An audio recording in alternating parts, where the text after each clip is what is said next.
আসসালামু আলাইকুম। এখানে 95% জায়গা, এই জায়গাটা আমি লিজ নিছি 1 বছরের জন্য 20,000 টাকা। তো নেওয়ার পরে আমি এখানে 29 ধান বুনছি। ধানের সাথে আমি সম্পৃক্ত প্রায় 5-6 বছর যাবৎ। তো আল্লাহর রহমতে ভালো ধান হয়েছে, আল্লাহ পাক অনেক সুন্দর ধান দিয়েছে। তো এই ক্ষেত্রে আমি বিষ ব্যবহার করেছি কীটনাশক সিনজেন্টা রিপনের কাছ থেকে, তার কাছে পরামর্শ নিয়ে, এবং কি হালিমের কাছ থেকে, 10 জনের কাছ থেকে পরামর্শ নিয়ে আমি খেতে কীটনাশক ব্যবহার করেছি। 95% জায়গায় কি ধান দিয়েছেন? 29 ধান দিয়েছি। একটা হলো 29 বৃত্তি, আর একটা হলো আপনার বেডিসি 29। আচ্ছা, এতে এই 95% জায়গায় আপনার কত টাকা খরচ হয়েছে? আমার 95% জায়গার মধ্যে খরচ হয়েছে 34,000 টাকার মতো। 34,000 টাকার মতো। হ্যাঁ। আচ্ছা, এতে আপনার কত মন ধান পাবেন এরকম আশা করছেন? এখন আমার আশা এবং কি আইডিয়া আছে যে 80 মন 75 মনের ধানের মতো। এটা কি এই মটার আবাদ করেছেন না পল্টনের শিখি ভাইয়া? আচ্ছা, শিখি দিতে হবে আর কি, তাই না? দিতে হবে। ও আচ্ছা, এটা শিখি দিতে হবে। শিখির পরে আর কি আপনি থাকবেন? শিখির পরে 70 মনের মতো 65 মনের মতো আশা করি। আচ্ছা, এটা কি বর্গা চাষ করেছেন? হ্যাঁ, বর্গা চাষ, লিজ নিছি। লিজ 1 বছরের জায়গায়? হ্যাঁ, 1 বছরের জায়গায় 20,000 টাকা দিতে হবে। 2 সিজন ইরিয়া রামন খাবেন? হ্যাঁ, ইরিয়া রামন। 2 সিজনে 20,000 টাকা। 20,000 টাকা দিতে হবে। এটাও এক প্রকার বর্গা? হ্যাঁ, বর্গা, তাই না?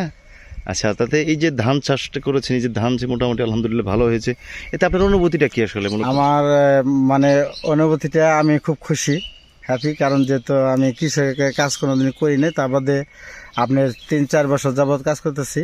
তো আল্লাহর রহমতে ভালো এই ফসলের প্রতি যোগাল দিছি, ফসল আল্লাহর রহমতে ভালো। আচ্ছা, আমরা দেখতে পাচ্ছি যে এই যে আপনার হাতের বাম পাশে যে ক্ষেত্রে, এটি হচ্ছে আপনার ক্ষেত। হ্যাঁ, আর আপনার হাতের ডান পাশে যে ক্ষেত্রে রয়েছে এটি অন্য মানুষের। হ্যাঁ, অন্য মানুষের। একই বাতরের পাশাপাশি ক্ষেত, কিন্তু এই ক্ষেতের তুলনায় আপনার ক্ষেতের ধানটা আসলে আলহামদুলিল্লাহ মোটামুটি অনেক ভালো হয়েছে। এই ভালোটা হওয়ার আসলে মূলত কারণটা কি? মূলত ভালোটা হওয়ার কারণ আসলে দেওয়ার মালিক হলো আল্লাহ। এখানে আমার অনেক শ্রম গেছে, ক্ষেতে যখন যা লাগে সেই জিনিসটা আমি সময় মতো প্রয়োগ করছি। এই কারণে মানুষের ক্ষেত্রে অনেক হিঞ্জা মরা বাইরে হয়ে গেছে, কিন্তু আমার ক্ষেত্রে এরকম কোনো হিঞ্জা মরা নাই। আমি 4 বার স্প্রে করেছি, বিষ ব্যবহার করেছি। তো এখন আলহামদুলিল্লাহ মোটামুটি ধানের কন্ডিশনও ভালো, আর আল্লাহর মতো ধান হয়েছেও ভালো। আচ্ছা, এর জন্য আমি খুব খুশি। আচ্ছা, এই ধান চাষের পাশাপাশি আপনি কি আরো? ধান চাষের পাশাপাশি হ্যাঁ, আমি গরু পালন করি। 5টা গরু আছে বাড়িতে, এবং কি ছাগলও পালন করি। ছাগল আছে 15-16টা। পাশাপাশি মনে করেন যে কৃষিকাজের পাশাপাশি অন্যস্ত ব্যবসার সাথে জড়িত আছি। এই কলা টলা কিনি, বেচা কিনি করি, এগুলোর সাথে সম্পৃক্ত আর কি। যাই হোক, এই যে ধান আমাদের সোনালী ফসল, এই সোনালী ফসল যারা ফলাচ্ছে তারাই হচ্ছেন আসলে সোনার মানুষ। আমাদের এই বাংলাদেশ এরকম সোনার ফসল হচ্ছে বিধায় কিন্তু আসলে খাদ্যে স্বয়ংসম্পূর্ণ হবে, আমরা সেটি আশা করি। এবং এই যে সারা বাংলাদেশে আমাদের যে ধান উৎপাদন হচ্ছে, তার মধ্যে আমাদের এই পাহাড় অঞ্চলগুলোতে কিন্তু আসলে এই ইরি সিজনে বিশেষ করে এই 29 ধান হয়ে থাকে, বা এখন অন্যান্য জাতও কিন্তু আসলে চাষাবাদ হয়ে থাকে। আমরা প্রায় একই জমিতে 2-3 বার ধান চাষ করতেছি, বা 2-3 ফসল করতেছি। এই জন্য কি আপনি কৃষি অধিদপ্তর থেকে কোনো সহায়তা পেয়েছেন? না, কৃষি অফিসার থেকে আমি কোনো সহযোগিতা পাইনি, এমনকি আমি তাদের কাছে যাইও নাই। আপনার কৃষি কার্ড আছে? কৃষি কার্ড নেই আমার নামে। তবে আমি যেটুকু পরামর্শ পাওয়ার জন্য এটুকু সিনজেন্টা ডিলার যাচ্ছে রিপন বরচনা বাজারে, ওর কাছ থেকে পরামর্শ নিয়ে আমি এই খেতে প্রয়োগ করেছি। এবং কি পাশাপাশি হালিম বাড়ির কাছ থেকে আমি পরামর্শ নিয়েছি, এসব কীটনাশকের জন্য। আচ্ছা, তাছাড়া তার বাইরে কোনো নেই।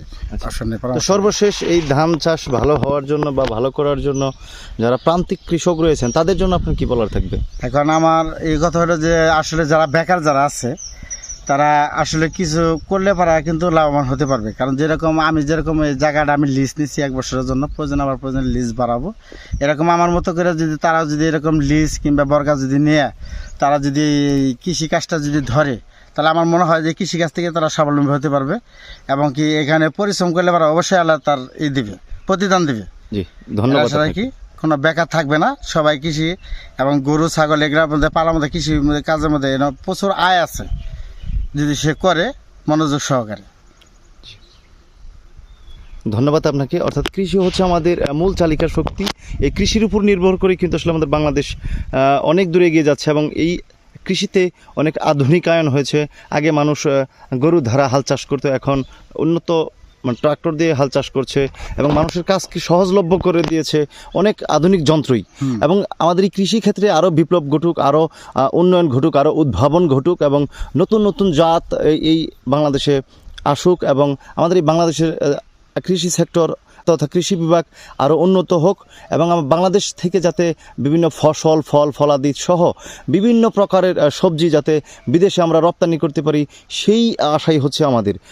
সম্মানিত সুধী, আপনারা শুনলেন যে আমাদের এই সোনাতলা গ্রামের অত্যন্ত একজন প্রিয় মানুষ এবং যিনি সবসময় মানুষের পাশে থাকেন, সেই হৃদয় আহমেদ। তিনি তার যে কৃষি জমি আছে সেখানে কিন্তু আসলে তিনি বর্গা নিয়েছেন, মাত্র 20,000 টাকা দিয়ে 2 সিজন ধান খাবেন, এরকম একটি তারা যোগসূত্র করে কিন্তু তিনি সেই জমি বর্গা নিয়েছেন মাত্র 20,000 টাকা দিয়ে 2 সিজন ধান খাবেন। অর্থাৎ আমানারিরই ওনার ক্ষেত্রে আসলে কিন্তু অনেক বাম্পার ফলন হয়েছে। আমরা দেখতে পাচ্ছি যে আসলে এই ফলনই আসলে তার মুখে হাসি ফুটিয়েছে। আমরাও চাই যে যাদের জমি আছে তারা আপনারা দয়া করে বসে না থেকে এই তাদের জমিতে কৃষি আবাদ করবেন এবং বিভিন্ন ফসল ফলাদি শাকসবজি থেকে শুরু করে বিভিন্ন কিছু চাষাবাদ করবেন, তবেই আসলে কিন্তু আমরা খাদ্যের স্বয়ংসম্পূর্ণ হব। অর্থাৎ নিজের চাহিদাটা আমরা মেটাতে পারবো, প্রয়োজন বোধে অতিরিক্ত যা আছে সেটিও কিন্তু আসলে আমরা বিক্রি করে আমাদের যে অর্থনৈতিক যে চাহিদা আছে সেটিও কিন্তু আসলে মেটাতে পারবো। তো সকলকে ধন্যবাদ। সুন্দর থাকবেন, সুস্থ থাকবেন, সেই প্রত্যাশাই হচ্ছে আমাদের। তো আপনারা যে কোনো সময় আমাদের সাথে যোগাযোগ করবেন আপনাদের যে কোনো বিষয় প্রচার করার জন্য। যদি আপনার এলাকার কোনো ঘটনা দুর্ঘটনা বা যে কোনো বিষয় যদি আমাদের এই দুরন্ত মিডিয়াতে প্রচারযোগ্য হয় তাহলে আমরা সেটি প্রচার করব। দুরন্ত মিডিয়া সবসময় মানুষের পাশে সত্য প্রকাশে বদ্ধপরিকর। আমাদের সাথে যোগাযোগ করবেন পেজে দেওয়া নাম্বারে। সকলেই ভালো থাকুন, সুস্থ থাকুন, সুন্দর থাকুন, সেই প্রত্যাশায় শেষ করছি। সোনাতলা থেকে শেখ মোহাম্মদ আল আমিন, দুরন্ত মিডিয়া, সোনাতলা, বড়চৌনা, সখীপুর, টাঙ্গাইল।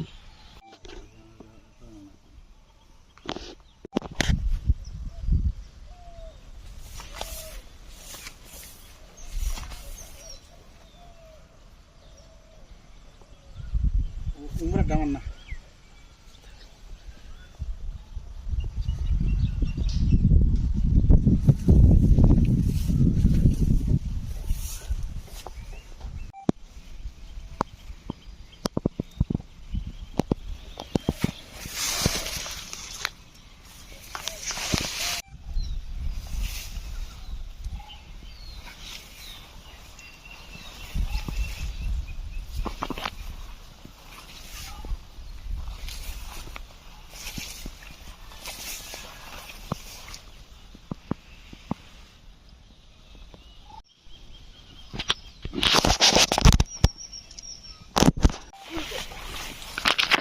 এই পাশটা একটু ভিডিও করে নেবে, হাইটটা ধান ঝুলে রয়েছে।